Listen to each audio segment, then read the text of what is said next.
You are listening to KLRN Radio, where liberty and reason still reign. Tired of paying outrageous prices for Viagra? Well, we have great news for you. Now you can finally get Viagra at huge discounts. Healthy Man allows you to save up to $500 on Viagra. Why pay U.S. pharmacy prices of $15 per pill or more when you can get Viagra for less than $3 a pill? Call today and get 40 Viagra pills for only $99. This can cost as much as $600 at your local pharmacy. You can't afford not to call us. If you want Viagra at the lowest prices, never pay $15 a pill pharmacy prices again. Get Viagra for less than $3 a pill. Call 1-800-516-7602 today and save up to $500 and get 40 pills for just $99. Healthy Man is fast, easy, and affordable. Operators are waiting at 1-800-516-7602 to take your call right now. Call 1-800-516-7602. That's 1-800-516-7602. Again, 1-800-516-7602. In uncertain times, we could use someone to lean on. Blue Cross and Blue Shield of Oklahoma will stand by you with plan options to fit your budget. If you've recently lost your job, had a baby, or moved, you can still get the healthcare coverage you and your family need. Financial help may be available for those who qualify. Call 855-452-BLUE or visit hereforyouok.com to see if you're eligible to enroll. Blue Cross and Blue Shield of Oklahoma, a division of Healthcare Service Corporation, a mutual legal reserve company. Hi, I'm Mike, founder of DollarShaveClub.com. What is DollarShaveClub.com? Well, for $1 a month, we send high-quality razors right to your door. Yeah, $1. Are the blades any good? No. Our blades are f***ing great. Each razor has stainless steel blades, an aloe vera lubricating strip, and a pivot head. It's so gentle a toddler could use it. And do you like spending $20 a month on brand name razors? 19 go to Roger Federer. I'm good at tennis. And do you think your razor needs a vibrating handle, a flashlight, a back scratcher, and 10 blades? Your handsome-ass grandfather had 1 blade and polio. Looking good, Pop-Up! Stop paying for shave tech you don't need. And stop forgetting to buy your blades every month. Alejandro and I are going to ship them right to you.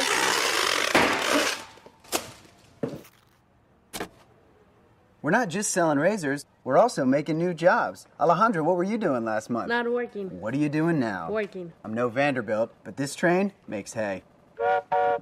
So stop forgetting to buy your blades every month and start deciding where you're going to stack all those dollar bills I'm saving you. We are DollarShaveClub.com, and the party is on. I know karate, I know jiu-jitsu, I drive like a gangster when I'm coming to see you, see you.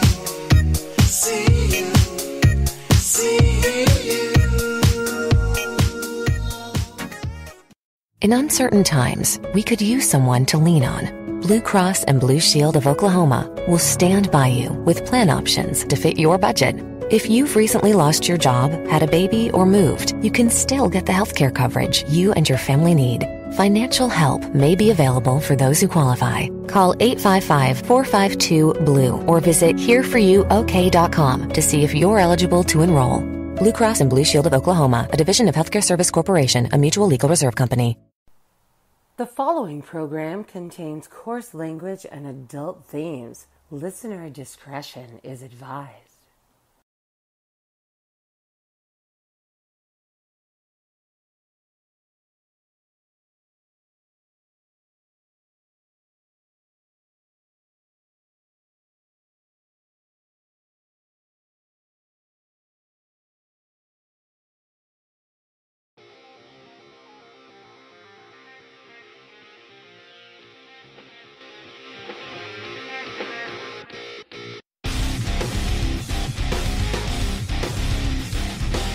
Yesterday, December 7th, 1941, a date which will live in infamy.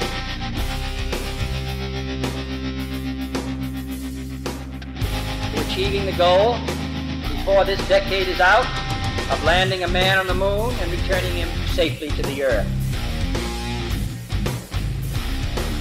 We choose to go to the moon in this decade and do the other thing, not because they are easy, but because they are hard.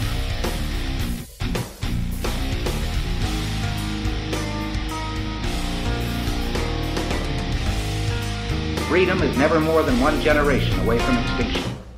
We didn't pass it on to our children in the bloodstream. The only way they can inherit the freedom we have known is if we fight for it, protect it, defend it, and then hand it to them with the well-taught lessons of how they in their lifetime must do the same.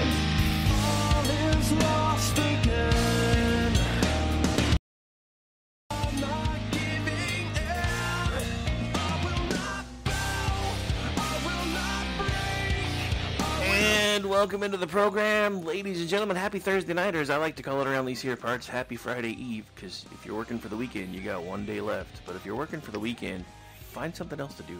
Just saying. Because there's more life besides Saturday and Sunday. Just saying. Anyway, but that's easy for me to say because I'm now semi-retired, so I should probably shut up now. Anyway, good evening, and I'm one half of the crew, Mr. Rick Robinson. She's the other half, Miss Jen Homestead. And we try to do this thing every Thursday. It's been kind of hit and miss lately, but we're working on it. But we're back. Yeah. We're live. Yeah. And the good news is, we didn't miss because the Civil War kicked off last week yet either, so that's good. Yeah. Last week I was like good to go until I got stuck across town, and it was like, okay, do I try to open the show being while I'm driving and have a kid in the backseat, another kid I'm still dropping off, and the woes of having to run kids to a million activities. That's what kind of I got trapped in. Something went longer than it was supposed to, and then there was a wreck, and it was just like I couldn't get back in time. It seems like you should be well done for 10-year-olds. You should be well done in time to get back by 9 p.m. But you would think, but it happens. But people don't think that way anymore, because No. I mean, but that's only an American thing though too. Because I remember I had friends that would come in from other countries, and they'd be like, well, "You guys eat dinner at 6 o'clock? What the hell's the matter with you?" Yeah. I'm like, dude, we're usually trying to be in bed by like 10. Like, dude, we don't even eat till 9. I was like, y'all are just messed up. Yeah. No, it is pretty American. There's like several cultures that are a little bit more like that, but some of it too is that we start like especially like with kids and then our work, like we start so early. So in a lot of, particularly like the European countries, there's a lot of countries there where they legitimately don't open anything till 9 or 10 in the morning. So of course they have the luxury of having more of their evening. Granted, they don't open till 9 or 10, and they're still done by 4 or 5. So I don't, Yeah, I know. Socialism. There's a little bit of a weird computation of how that goes, but yeah, no, it actually was great for me when I lived in Spain. I was like, oh my gosh, finally, because I'm such a night owl, and I always have been, and like even growing up, like activities, getting home, still having homework to do, a project to work on, rehearsed for my dance the next day, like all of that. Like I was always up late, even as a kid, to accomplish everything, which sounds horrible, but I mean, I loved it. I was fine with it. But so I naturally had my clock set later. So when I moved to Spain, it was like, you are my people. This is awesome. Yeah, I mean, I've always been more of a night owl, too. That's why I used to work nights all the time. But then it turned into working nights and then doing business stuff during the day. So for most of my 20s, all the way up until I was almost 40, I was sleeping about 2 hours a day. And now that I've semi-retired, it's like my body's trying to revert to that again. Because it's like, what do you mean you're trying to go to bed at, like, 9 o'clock? I'm like, dude, I was trying to do a morning show, which means I have to be up by 4. My body's like, yeah. You're like, I need to do this. Yeah. So now it's become an afternoon show because I got tired of fighting my internal clock. So now I do it from 3 to 5 every day, Eastern. And you can do whatever you want. That's the beauty of it. Well, yeah. So that's the joy of doing everything almost freelancer. Me having my own shingle that I've hung for like production and everything else. So I do have lots of different side gigs going on all the time. And it drives people crazy because they'll be like, well, can you come do this? Can you come in? I'm like, no, I'm working. They're like, I thought you worked for yourself now. I'm like, I do. But what people don't ever seem to understand, and I'm sure you can relate, when you work for yourself or when you're trying to build something especially, you work a hell of a lot longer than 9 to 5. Well, not only that, but like just because, I'm my own boss and I can make my own schedule doesn't mean I don't still need to have some sort of semblance of a schedule to keep. Like I still have a time frame in which I need to get things done, and I can't just always blow that off. I can blow it off every now and then, and I'm not going to get fired, but I can't always blow it off, and that's kind of I don't know. It's kind of what people think sometimes is that like, well, whatever, you can't get in trouble. And it's like, yeah, but I'll get behind and then I don't get paid because I have to do this to get paid just like you do at your job. So I still have to put in the work and the effort. And like you said, usually even more work to be able to get that, to get money in the bank. And that's, yeah, it's kind of a, I don't know. It's sort of like a myth about, you know, freelance, working for yourself, any of that kind of thing. Like even, you know, when I've been working on these, like when I work on dance stuff like choreography, it'll be like, no, well, I have to choreograph tonight. And it's like, well, but you could do that tomorrow. And I'm like, yeah, I could, but I already planned to choreograph for 2 hours tonight. And if I get that done tonight, then tomorrow I'm free to do this and this and this. And then that means then, so it's like, you know, you still have to kind of have a schedule. You got to have a guy. Otherwise, no one would ever get anything done. That's what they always fear for people like working from home, you know? Yeah. And it's why a lot of businesses fail is because people do give themselves too much leeway and too many outs because they don't have someone to directly answer to in that moment. So that's why a lot of people do fail at doing that. It's not for everybody. It's understandable. Yeah, well, I mean, yeah, you definitely have to be a self-starter to work from home. That was one of the discipline, self-discipline. Yeah, that was one of the things we kept running into when we transitioned to work from home when I was working for OU, because it was something we were told we were never going to get to do, and then the pandemic said, yes, and then we're like, then everybody's like, oh yeah, we're just going to send you home for 2 weeks, and that was 4 years ago, and they're still working from home for the most part. Now they have to come in for occasional meetings, which is like a couple times a month and this, that, and the other. But all the older people are like, I'm not coming to the meeting because of COVID. And we're like, dude, COVID's been over now for a while. Yeah. So then they even started making it like an attendance infraction. Like if you didn't show up, because on the days that there were meetings, everybody for the team that was in the meeting had to come in, and you had to work there the whole day. You didn't even have the option to like take your lunch and then drive back home. It was you're there from whatever your start time is until either 4:30 or 5, whenever your shift's over, and there's just no ifs, ands, or buts about it. So everybody started calling in or saying, well, I can work from home still, but again, they're like, yeah, you're going to get 2 points if you do that. No, and I actually did it once because I was super sick, and I'm like, well, in that case, I'm not even logging in, because if I'm getting 2 points anyway, I'm just going to go back to bed, because the only reason I'm not coming up there is because I feel like shit. Yeah. I could have done it from home, but you're going to charge me the same thing anyway, so. Right. But yeah. Yeah, which seems kind of dumb. Well, I mean. But I get it. People take advantage, of course. Yeah, and that's part of it. People do take advantage, but then part of it is also, you know, you have, you know, this whole culture anymore in America where it has to be exactly the way they want it done all the time, and that's honestly one of the things from transitioning to being my own boss from basically 1998 until 2009, and then going back to work for other people. One of the things that drove me crazy is like all these places that I worked, like starting with Convergys and then Southwest Airlines and then University of Oklahoma, they all had these tests that they made you take to determine what your best learning style was.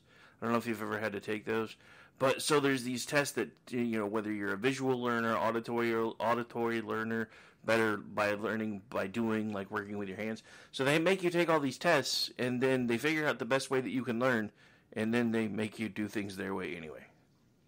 Yeah. Okay, great. So I'm like, so you know, it just doesn't work for me, but you don't care. So you wasted 2 hours of my life to explain to me how it is that I should be learning things, and then you have a cookie cutter approach to how you're going to teach me things. Why did I take this test again?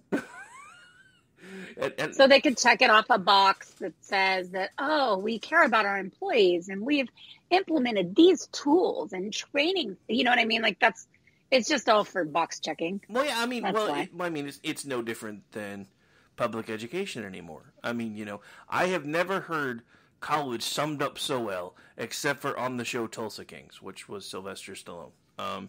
And he's talking to the kid that eventually became his driver, and he's made the kid's bitching because his dad wants him to go to college and this, that, and the other. And he's like, Junior, has anybody ever explained to you why college is important? Like, well, because I can get a degree and get a better job. He's like, no, it's because it proves to people that will be your potential employers that you can show up on time, complete specified tasks, and do so in a professional manner. You already are doing all those things with me, so what difference does it really make? Right. And that is something that is overlooked about, you know, getting the college degree. that I know that people do. I know plenty of people that hire people, and that absolutely is something. It's not the only thing they look at, but if they already look like a good candidate and then they've got that for you, it's like, okay, you have perseverance, you complete things, you have self-discipline enough to go through a program and make sure and ensure that you finish it. Like there are benefits to that, despite the fact that there are a lot of worthless degrees out there, but and looking at what kind of program they had and from what school, all of that is a part of it. It's not just blanket statement, any degree, but there is value to that. But it can, like you said, it can be other places. But I do think that when we talk about college degrees, that is one thing that gets overlooked, is that it still can have value in a measure other than just the particular subject. It can have, value in how it can kind of measure the aptitude and sort of capacity of a person, if they've had to go through a particular type of program at a decent university or whatever else. And it's not the only thing to look at, of course.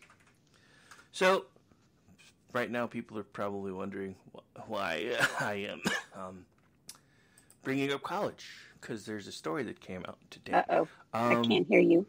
What? You can't hear me? Hang on. Can you hear me now? You still... Why can't you hear me? You should be able to hear me. Did I accidentally mute myself in Skype, maybe? And let's look. I don't think so.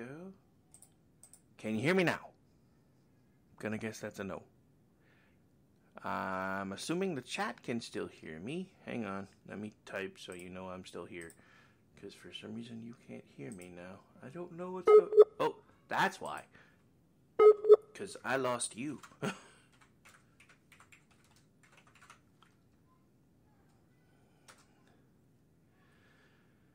Okay, anyway, so we lost Jen. I'm going to see if I can get her back, or if her internet's gone altogether. Maybe I jinxed her by joking about the fact that Civil War 2.0 hadn't kicked off yet. But anyway, so people might have wondered why I was segueing towards college. So this is from our folks at the NPR, and this is a story that's been out for a while, but for some reason is starting to make the rounds again. Colleges, certain colleges, have decided, for one, that they're going to start removing failing grades because it hurts students' self-esteem to have failing grades.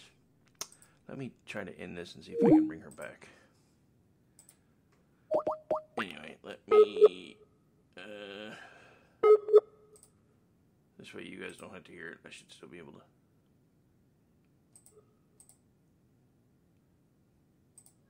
Yeah, no, I think she lost her internet.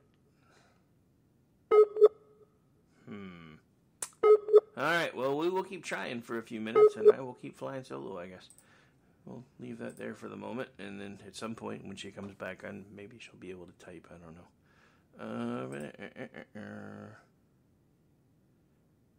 Yeah, nope, it did not work.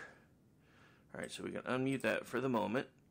Anyway, so they're removing failing grades. So here's my problem with this, and this has been, and this is something I'll probably go into a little bit more detail tomorrow when I have time, in the more extended show that I do in the afternoons. But here's my problem with this, right? So we are removing from children the ability to fail. Let me explain why that's bad. Because as somebody that has built businesses, as somebody that has built businesses that have succeeded, built businesses that have failed, came up with ideas that worked, came up with ideas that didn't, failing is how you learn. And I will tell you this, and this is something that your parents should have told you, or your grandparents should have told you, or somebody in your life that is important to you should have told you. And that is that you learn more, in most cases, from failing than you ever do from succeeding, as long as you don't give up. The only time you ever actually fail, because as long as you continue to move forward with what you garnered from the failure, you didn't actually fail. You learned.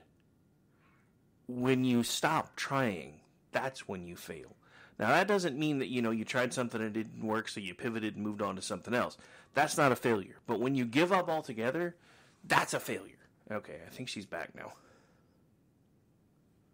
So let's try that again. Alright.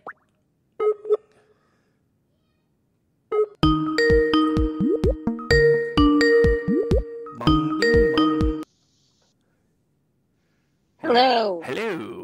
think there was an internet issue on your side, because first you couldn't hear me, then you were gone, and then I couldn't get you back. So I don't know what happened. I don't know. I have full everything, so I was like, I have no idea. That was weird. I was like pulling up news tabs to make sure I didn't jinx you by joking about Civil War 2.0 or something. I was like, oh no, what did I do? No, well, it was like showing live. It's just it's like all the audio cut, and then it was just dead line. So that was weird. Yeah. All right, well, whatever.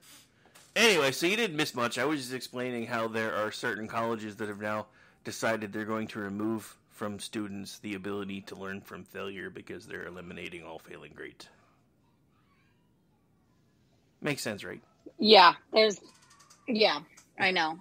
Well, and this is happening everywhere. It's just like dumbing down math and like not needing certain removing requirements from even graduating from high school. And then they're going, what is the state of our youth? What is the state of the world? We don't have anybody competent in the workforce. And you're like, well, no shit, Sherlock. It's because you're too busy. You removed everything because you said it was racist. Yeah. I mean, it's ridiculous. Dude, and I know it's been around for a while, and I've seen it come across my feed more than once. There is honestly someone with a college degree trying to teach that math is racist. The purest science known to man is racist. And yes, for those of you that didn't know this, math is actually a science. So. Well, it's also just a thing where it's like, oh, well, we can't require tests because testing is rooted in white supremacy and it's racist, and we can't admit. It's like, so basically there can be no evaluation. It's just give everybody a pat on the back and good job and hope you do okay out there, kid. I mean, it's just absolutely absurd. And then they're like, well, what? So sorry, I didn't mean to step on you, but it's like there's a transition happening, because for a while it was like they wanted people just smart enough to be able to perform tasks that they could get paid just enough to plug themselves into the matrix and become the battery that feeds the government machine. And I think we are transitioning now to the world of WALL-E. Yeah. I'm pretty sure we're nearly there, where basically everybody's just, going to have things handed to them, float around on, floating chairs and never have to do anything and weigh 1 million pounds and all of the above. But it's like today. So I put out a tweet today that went nuts. Because every time I start talking about the migration problem or the fact that it's actually an invasion, all they ever hear is, well, what are we ever going to do? We can't mass deport them. I was like, well, first of all, why not? But second of all, it wouldn't actually take mass deportation to start the process. We could just make sure they don't have access to benefits anymore. Like there was a story I played earlier today where the VA has put veterans on the back burner and is providing health care to migrants right now in certain states. Why is that? Well, votes. That's why. Well, yeah, but I mean, but still, and it's like today it went nuts, and all I kept hearing from everybody is, well, that's not enough, or that's not going to fix anything, and what are you going to do when they come knock on your door? I'm like, well, if they knock loud enough, they'll be greeted by Lucille, which is not a bat covered in barbed wire, just so everybody knows. If you want to come find out what Lucille is, come pound on my door, because you'll find out real damn quick. But the other thing is, and I kept hearing, well, that's not enough, or that's not going to fix anything. And I'm like, okay, so, and this is what drives me crazy with our side, and it's been something that's been driving me crazy for a very, very long time. The Democrats and the people that have been crafting democratic policies and slowly moving the pendulum more and more towards socialism and communism have been doing it for 111 years plus. And they have managed to grab people from both sides of the aisle that have the same general ideas of them wanting to be the guys at the top of the food chain, and the rest of us can be their food. And that's really where we are right now. But what drives me nuts about all the people that are like, yeah, we need to fix this, we need to fix this, we need to fix this, when you start making suggestions on how it can possibly be fixed, well, that's not enough. We need to do all of it now. And I'm like, so this is back where we are every single time when I start bringing this stuff up. It took us over 111 years to get to where we are right now, and you expect some magic politician to come sweeping in and undo 111 years worth of bullshit in 4 years. It ain't gonna happen. Well, not only that, but likely legally can't happen. Just as the same as we get mad at, Biden's pinstrokes or Obama's pinstrokes, like our guys can't make them too and just say this is how it is and it's okay because we do it. So that's the other problem too. And like that article you sent me about the voting process in Pennsylvania, they're citing a Biden directive from 2021. And so the governor is trying to bypass the legislature to implement, voter registration without, without choice. It's basically automatic voter registration. The automatic voter registration. And everybody's like, whoa. This is allowed. How we work this is supposed to be dictated by the state's legislatures, and the governor doesn't just get to override the state's legislature. I think there's probably an argument to be made for the governor to be able to do it. I don't know the specific, guidelines and laws in the state of Pennsylvania, but in a lot of states, that a lot of them, could be considered. Just because you've always done it legislatively doesn't necessarily mean that that's the only way to do it under a state's constitution. So I'll be interested to see how that plays out, because I couldn't find very much about the actual legality of it, other than them saying this has always been left to the legislative process and they're not doing it this time, which fair, but it may not be outside of the governor's scope and powers to be able to do is my only point. But the fact that it's coming because he wants to do it because of Biden's directive from 2021 and yada, yada, yada, that may be a legal way for him to do it. It may not be a legal way for him to do it. But we're going to find out. And I think that that's kind of happening across the board, across states, is things like that. That's what happened in 2016 when they pushed out these, voting by mail and all that kind of stuff. And then people went, whoa, you can't just do that. It has to go through this process under our state's constitution. And so it only got walked back, though, after the election was certified. That worked. Yeah. So now they have walked back in several of those states and gone, no, it has to go through this particular process in order for that to, it was emergency order. So that's why it was allowed to be legal. So we kind of washed that under the bridge. That's just something that went down. That's what happened. And now we got to make something better going forward. But I think that,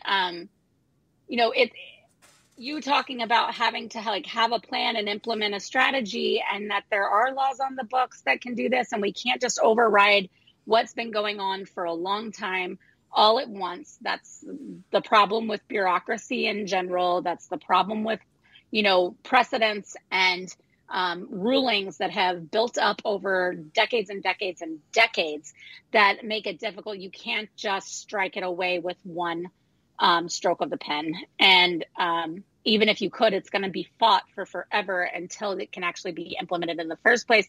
And your guy's probably going to be out of office by that point. So what was the point? We might as well, like you said, start working on real solutions. And some of those are going to take baby steps along the way. But they don't want that.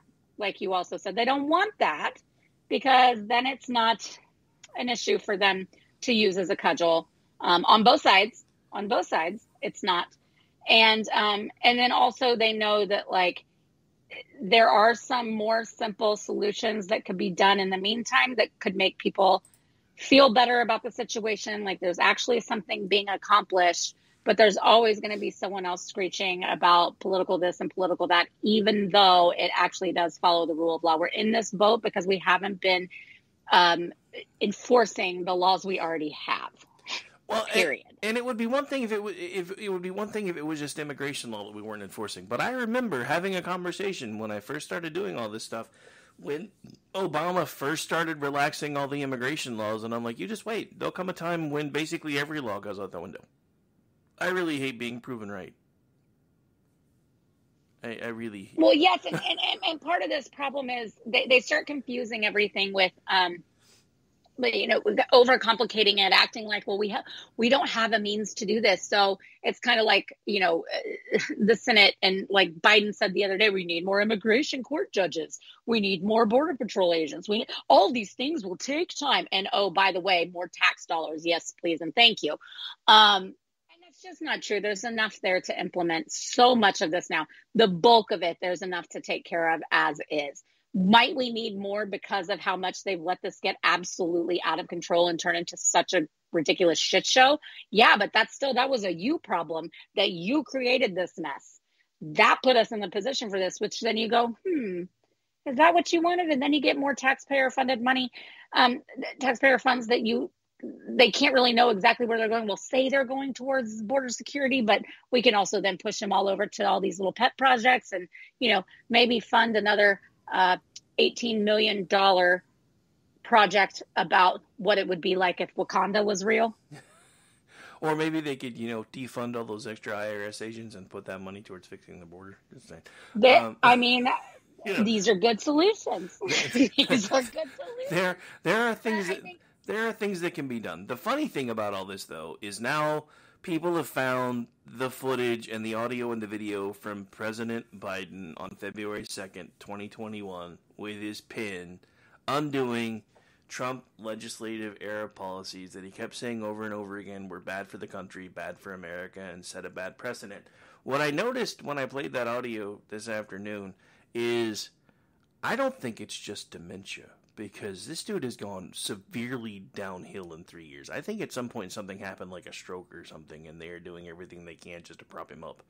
Because it's nuts how much his decline. If you go back and listen to Biden during the campaign, listen to Biden within the first month or two that he was in office, and listen to the stuff that he's saying lately, and it's just it's honestly. There's a theory going around that started in Europe that he's not even actually Joe Biden, that something happened to him and it's somebody now playing the caricature of Biden and just playing it up, and whatever. And, I do conspiratainment twice a month, so occasionally I like to go down those rabbit holes. But it's just, it honestly, he looks like he's aged like 20 years in 3. Yeah, I will say that watching several people close to me go through dementia, that like with my grandpa, it went from, small signs, little things here and there to like, oh my gosh, yeah, in 2 years. Like it was, and he was he was older than Biden. He kept his mind longer. But it went fairly quickly. We're dealing with my mother-in-law right now. She has also, from 2020 to 2023, it has been an absolutely drastic decline. That is kind of unfathomable. So I do think that it's definitely possible. There could be other things going on too, but especially given his age, and then just the pressures and stress of the job, even just, I don't care how much of it he's actually doing, just having to get up and be places and do all of this and stand there and do that, and memorize this and read this off of there, for someone who's already in mental decline would be extremely taxing. That's extremely taxing on someone at his age in perfect mental health. Yeah. We've got to be real about that, people. Like that, people at this age doing what he's doing, it's just not that sustainable. It's not feasible. Even if he was in, like I said, he's a perfect specimen of mental and physical health, it would still be very difficult on a person. So, I think it's probably par for the course for advanced dementia of some kind.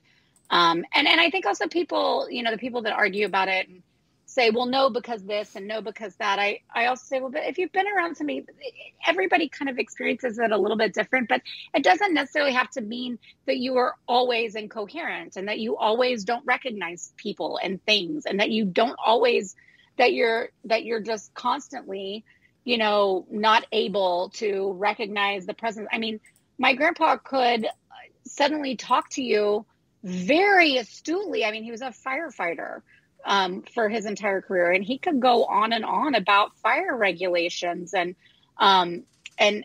investigations and in very good detail and with a very astute kind of way about it, that if someone walked over and walked by, you would never think that this man has diminished at all. So it's not necessarily something that it's not an all or nothing. It's not even every day. even when they are in a kind of a more advanced state. It's not even every day, but man, he has the shuffle, the way his features are. There's a softening of the face and like some sort of like, I don't know how to explain it. It almost does kind of start to get a sort of glossy plastic look that I've seen on so many like dementia rattled elderly men in particular, that it's hard for me to believe that it's not really kind of ravaging at this point. And I if I thought that he had been a good person throughout the rest of his life, I would give more of a shit, but I don't. But so I'm not. I just think that it's cruel. I think it's cruel to do it to a human being in general, and I think that it's not sustainable for him into another term at all. I mean, they're able to mask it enough for right now, but and even that, like they're having to spin constantly. I mean, the media is just. You talk about propping him up. The media is doing all the work to explain every little thing. And it's insane. Dude, this is Weekend at Biden's The White House edition. I'm just saying. It's bad. It's bad. I mean, it's so bad, and it started as kind of a conspiracy theory because the first place I heard it was Tommy Lahren from Outkick talking about that. You know, sometime probably in May or June they're going to announce that for health reasons he's stepping aside, and that apparently. The odds are that, and this is now being parroted by folks like Megyn Kelly and a few other folks, that Mr. Obama is going to try to shove Mrs. Obama down everybody's throat at the convention. I don't buy it either because I don't think she wants it. But I'll tell you several main reasons why. First of all, everybody is trying to pretend like she's Hillary. She's not Hillary. She has enjoyed and basked in the fame and in the elitist circles, but she has not been the one striving for all of it herself. She enjoys being power adjacent and her husband being in power, but she has not been the one to take the reins of anything. She's given up foundation positions. She has been offered all sorts of leadership positions in a lot of different things, and she's turned the majority of them down. That's not something you do if you're power hungry and you want to take over the world.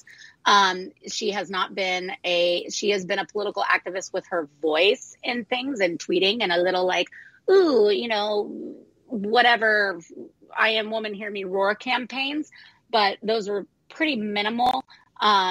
She, you know, speaks for speaking engagements. Like she gets a speaking fee places that's really nice and cushy. But she has time and time again, even while they were in the White House, there were things leaked about part of the reason why the taxpayers had to foot her bill for travel so often was because she hated it in DC. She hated the White House. She hated all the vitriol. She hated the back and forth of everything. And she didn't want to be there. So they gallivanted everywhere else, her and her girls, because she didn't want to be there on a regular basis and deal with all the bullshit. And she just very recently, a few days ago, basically said the same thing. Like, it was living hell there. Why would I ever want to go back? That's horrible. I hated it. Well, and so, and then not only that, but there are things that like Hillary did that I think she would have been doing all along this way so that it could kind of put her in a position, maybe run for a state office, but it wouldn't even have to be run for office. It'd be, you know, being in more of an advisor role, a political analyst role, campaigning other than just showing up and waving at something. I mean, actively campaigning for various candidates, you know, getting involved in state business in other ways. I mean, she has basically stayed the hell out of it for almost 8 years now. And I mean, like I said, she definitely goes, oh, I think this person is great. You should vote for them. And, oh, I support this cause. But she hasn't actually been all of that engaged in a way that you would expect to be in order to then put yourself front and center for something like President of the United States. But even much less just even run for senator, you would probably do that at this point. And I think that also they're not stupid. The rose on the Obama, the rose on the Obama, or the bloom on the Obama image has kind of rubbed off a little bit. Like it's still shiny and bright in their circles, in their little elitist media, academic, politico circles. But as far as the rest of the country goes, you know, Obama doesn't have the name and just the kind of the overall kind of image of the Obamas doesn't quite have the allure and pull that it did 10 to 12 years ago. And to think it does, I think, is a major political faux pas, because it just doesn't resonate as much. They don't really resonate that much with the younger generation, especially, and that's who they'd really need. No, and well, I think that the reason this is being floated the way it is because to the people that are floating the idea, they think it's a way to bring back a lot of the people of color vote, because Biden's lost a lot of it. Everybody says he hasn't, but I mean, I haven't, and I get it. Some of them are probably being paid to do it, but I haven't seen so many Hispanics and African Americans and everybody else on social media flat out saying how much Biden sucks. I didn't see that the first time around. I do this time. So I think what happened the last time is everybody kind of pictured Joe Biden as America's grandpa, and everybody was painting Trump out to be like public enemy number one. Well, I mean, you can take your pick as to whether you believe he is or not, but the thing about that is Joe Biden has proven not only to not, well, if he is America's grandpa, he's America's creepy old grandpa who does weird things with his own kids and sniffs kids' hair. So. And then there's all the times that you can just see that he is like seething when he talks to people, because he goes from like 0 to oh shit in like 2 seconds, and nobody knows what to do when he does. And I think that's part of the reason why the folks in charge, the folks in like the middle ranks of the Democratic Party, have been frantically trying to figure out a way to replace both he and the Kami Lama, because they don't think either one of them can really do the job anymore. And I think they want to avoid a Kamala. She's so vastly unpopular. She's very unpopular with blacks. She's extremely unpopular with black women. She's so fake. They know it. They see right through it. They don't like her. She's unpopular with most of the youth. She's unpopular with white suburban women even. That's probably her group that gives her the most points. And it's still not great. It's like 22%. So she has completely unfavorable ratings because she was exposed as a complete idiot. But they can't afford to boot her because she was the first woman vice president, black woman vice president, which we can argue about that actually anytime, but that's stupid. But so they can't really afford, image-wise, politically, to boot her. So it'd be great if someone came and stepped in for Biden, and they could then justify booting her if they could get Michelle in the top spot. Yeah. But I think she is living the cush life, man. She gets invited to every celebrity affair. She lives in Martha's Vineyards, has multiple other homes. I mean, they get to executive produce Netflix series and movies, and they get to go to all the red carpets. I mean, she just gets to be like living the dream without having to really do shit. Yeah. I just don't see her like wanting to basically just fuck up her life. Well, the other thing, and this is what I've been trying to explain to everybody, because there's a lot of people, even on this network, that I've talked with on other shows that are like, if they put her up, we're done. And I'm like, I don't really think so. For one, I hope whoever's running the Republican show this time is ready for the steal, because we need to face the facts that cheating is a feature, not a bug, and it has been for a long time. They've just gotten really, really good at it. The other thing, though, is, again, Biden was not necessarily an unknown quantity, but a quantity that people assumed was something that he wasn't, and now they've figured out that he's a house of cards. Michelle is not an unknown quantity, and she is not going to bring people to the table as much as they think she is, even if she agrees to do it, and I don't think that she will. Because, everybody knows at this point, whoever they put up there is going to do the same shit this guy was doing. And it didn't fix anything. So, you're having to you're having to step into already an unpopular Democratic role. And the other, as much as they are getting the edge nationally, like they're getting the edge over Republicans nationally for the moment, but overall their popularity is still not very high. Well, and the other thing is, and this is something that I keep trying to explain to everybody, this is basically a game, whether anybody wants to admit it or not. And for the grift that they have built to keep working, the pendulum has to swing occasionally, or people are just going to tune out and stop paying attention. If they want us if they want to keep us fighting with each other, which is what they want, then the pendulum has to swing the other way. The difference is, again, going all the way back to 2016, they weren't ready for the pendulum to swing yet. And if you remember, and this is one reason why I've told everybody from day one, part of the reason why they're going after Trump with everything they have right now is because he went back on his word. You cannot tell me that when Bill Clinton says, "Hey, Don, you should run against my wife," that the fix wasn't in. Because that happened. Yeah. They released the phone call. Yeah. I mean, dude, you should run against my wife. It'll be fun. The fix was in.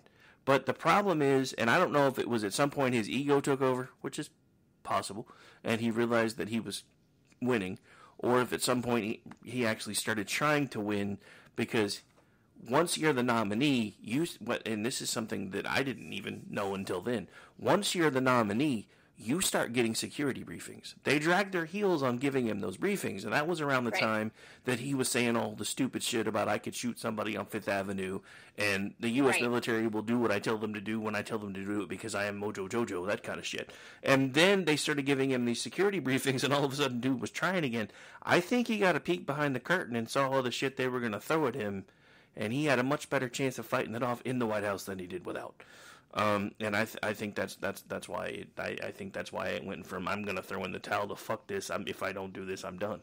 And I think that's one reason why he has been fighting so hard, and even to the point of there being no logic to some of the things that he's done, because they have just come after him so hard that he's basically just in full on fight or flight mode. And I still am mad at him because he could have avoided most of the BS that he's going through right now if when Ron DeSantis said, "Hey, I'm going to run," Trump said, "Hey, I helped this guy get where he is.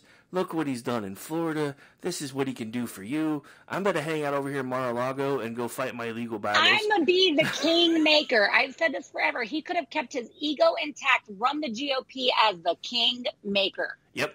Wouldn't matter if it was actually his doing or not. He could play that it was, and everybody would let him. And he would have been the king of the GOP for the next 12 years without actually taking office in anything.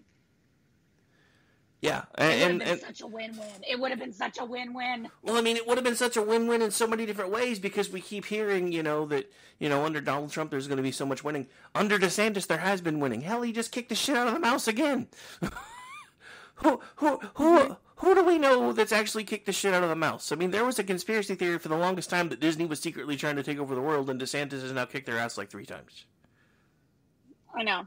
Oh, man, and they're falling apart over that. I was going to say one more thing real quick, walking back just a little bit of like where you said that the pendulum just wasn't supposed to swing yet again in 2016. And I think that's exactly right. I think they really banked on the popularity of Obama.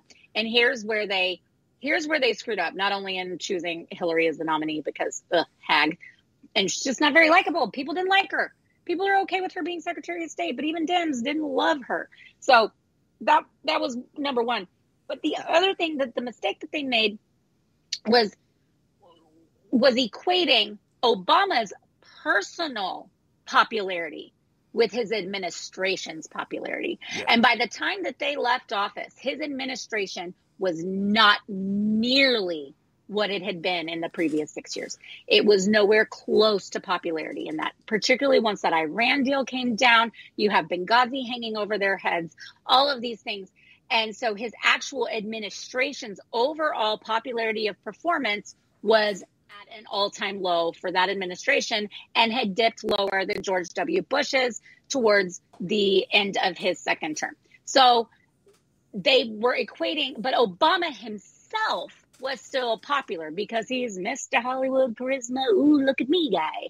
And you want to shoot some hoops with him and you want to have a beer with him and whatever. So people still liked Obama as a personality while despising the administration and having no faith in it. So they made the mistake of equating those two things, and they are very, very different.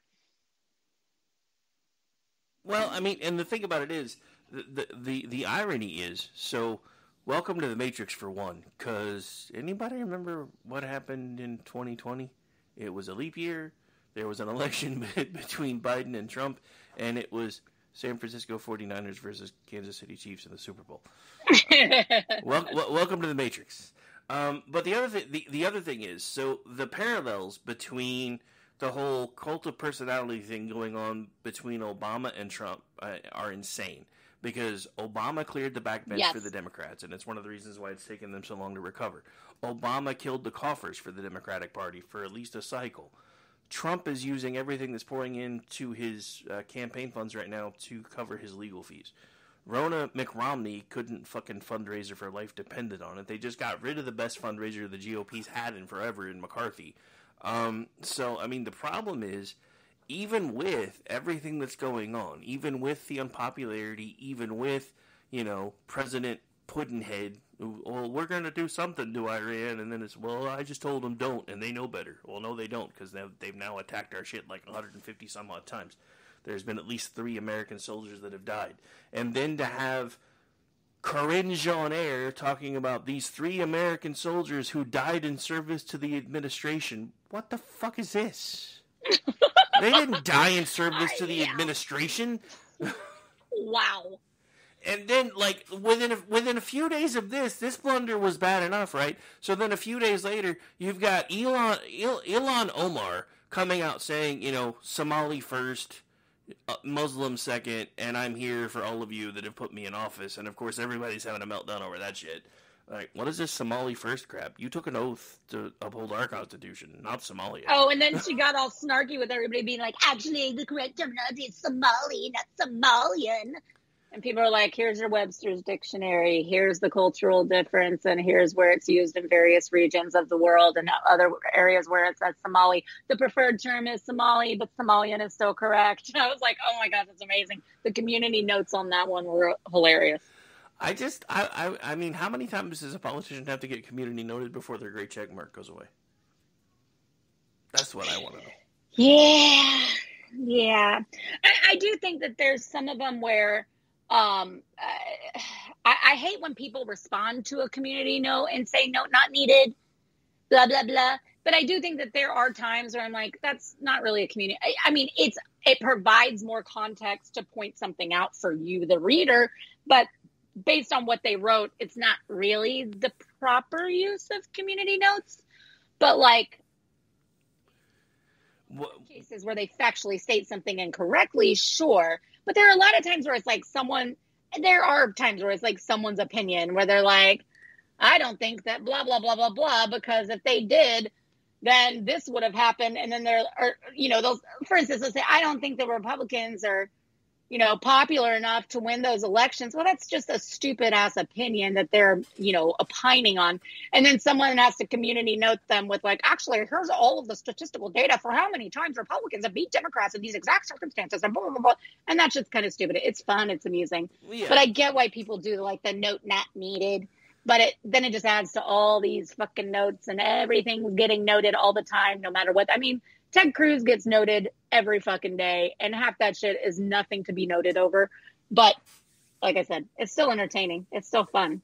But I do love a good note. I do love a good community note when they just dead ass wrong. Well, so my favorite one, and I don't even remember who it was at this point, that was yelling about Texas and how, that, and it was basically, it was when Governor Abbott, and then somebody else had actually said it as well, that if joining the union meant a state had no more rights to self-defense, they would have never joined the union. And then I don't even... They said it was because you lost the fucking war? Yeah. I'm like, what war did we lose? You think we fought the United States?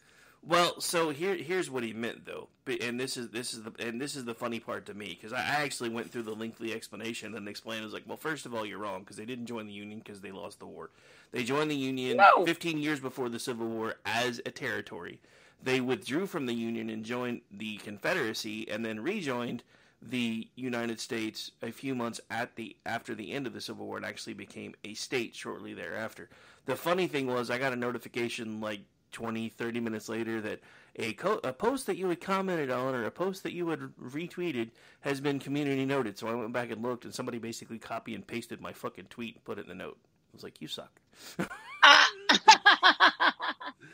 Well, no, but what was interesting is what most people were explaining was this dipshit, and he said 2 other things, but then he deleted those comments. And I wish I had the screenshot. It was Kissinger. And he said, well, how do you think, like something like, well, then you wouldn't have been you lost your republic status or whatever. Like, he legitimately was referring to, I think that he had mistakenly thought that Texas lost their war, like the U.S.-Mexican war is what brought Texas in because they fought with Mexico and lost to the United States. That's not how any of that worked. No. It's like, actually, we kicked Mexico's ass, Santa Anna's ass all the way back to Mexico City.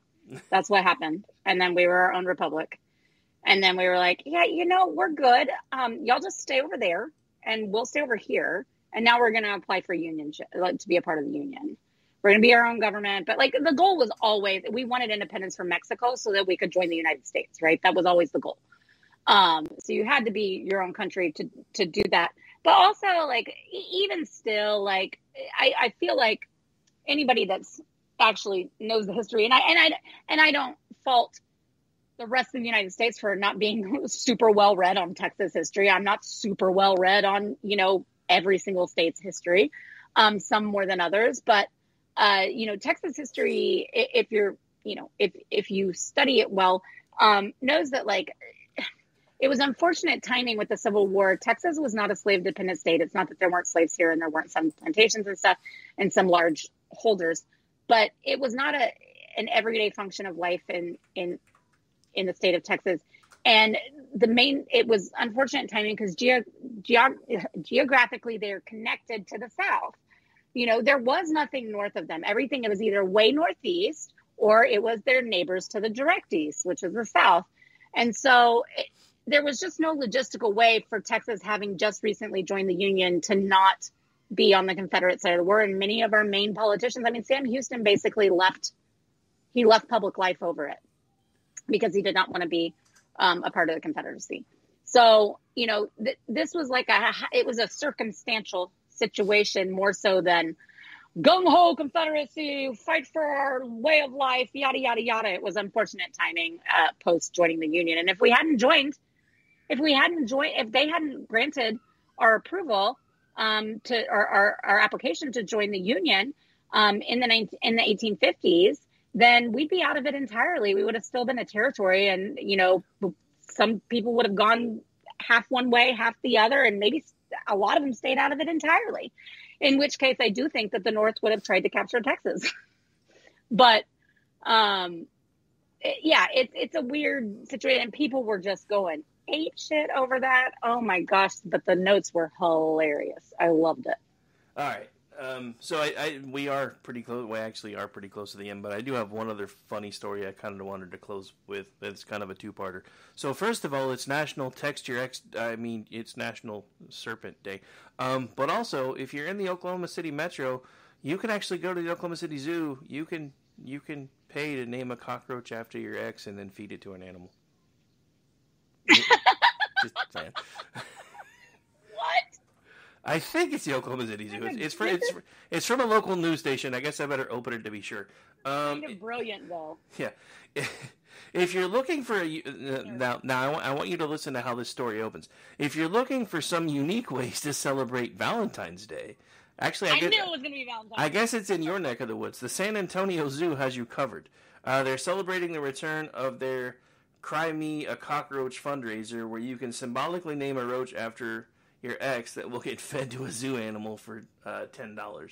You can also name a rat for $25 or a veggie for $5 after your ex. I kind of want to go to the San Antonio Zoo. I'm not even Yo, this is such creative fundraising. That's amazing. I'm all about it. I'm all about it. I was at the zoo in June. One of those. I may actually have to send Aggie or somebody some money that's down that way and have them go pay to feed an animal named after my ex to another animal. I mean, that is pretty hilarious.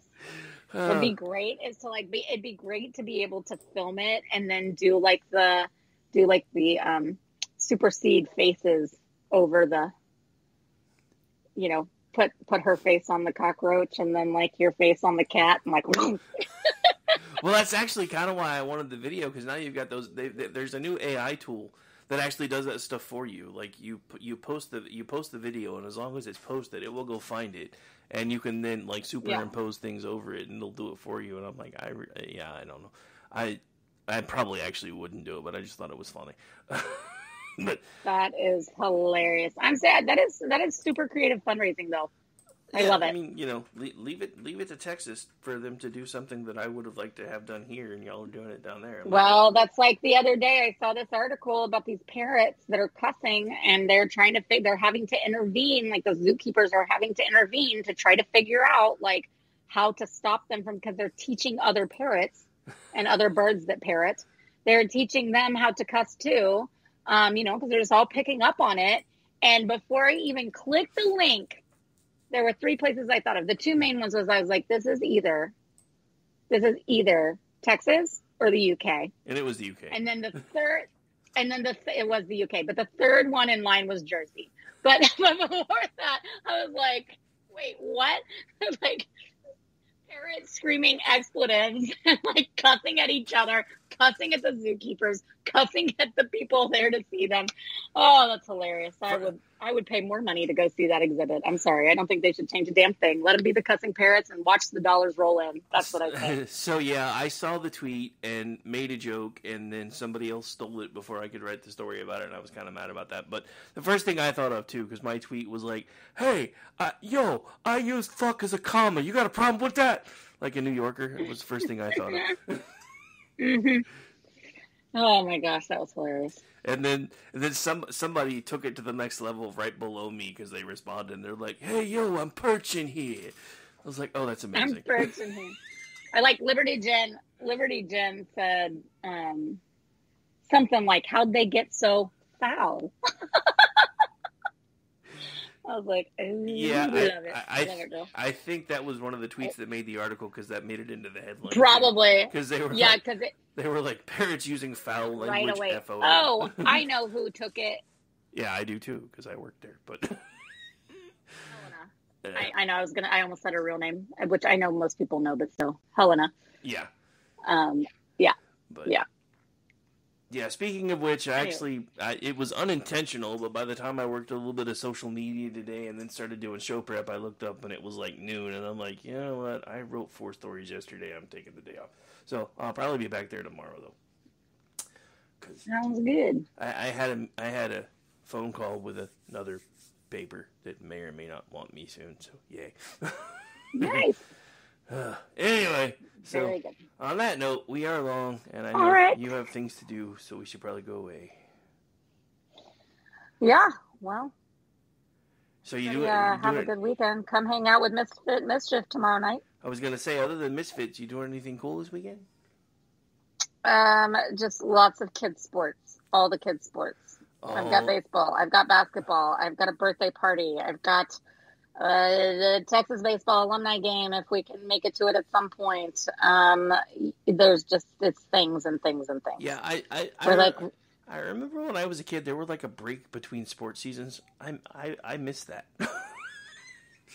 Well, we play like winter basketball so that it doesn't overlap with spring baseball. But then this year, spring baseball decided they were gonna start in February, which I don't know why, but I also appreciate them not running us into June and July. So that's part of it. Maybe that's part of it. I'll take a little bit of February action to have more of our summer back.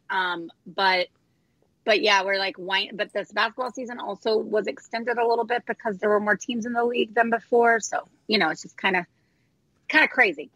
We're double dipping all weekend long. All right. So speaking of February action. Giggity, giggity, giggity, giggity, let's have sex. Just saying. It is that month.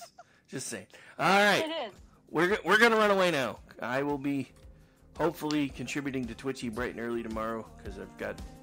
I'm going to stop trying to get all my work done on the second half of the month. That's my plan. Lately it hasn't been working, but that's my plan. All right, so we're out of here. You can find me at RowdyRick73. I'll be back tomorrow doing the Friday edition of the Rick Robinson Show from 3 to 5 Eastern, and then filling in for Mickey Blowtorch on He Said, She Said at Aggie Time tomorrow night, and then Saturday night is Juxtaposition Night, so Ordy and I will be doing our whole conspiratainment thing at 11 p.m. Eastern. Then America Off the Rails, new Sunday night show. Well, Old show, new night. Is the closing act now on Sunday, so that's usually at about 10 Eastern. Then I'm going to be doing the Today Show again at 3 on Monday. And this doesn't count Twitchy, all the production work I do, and all the other stuff. So anyway, I'm done talking. Where can folks find you so we can go away? I think she already left me. Bye, everybody. Nope, I just accidentally had myself muted. But yeah, I'll see y'all on the Twitters. Jay Homestead, check out Misfits Politics. We'll have fun tomorrow.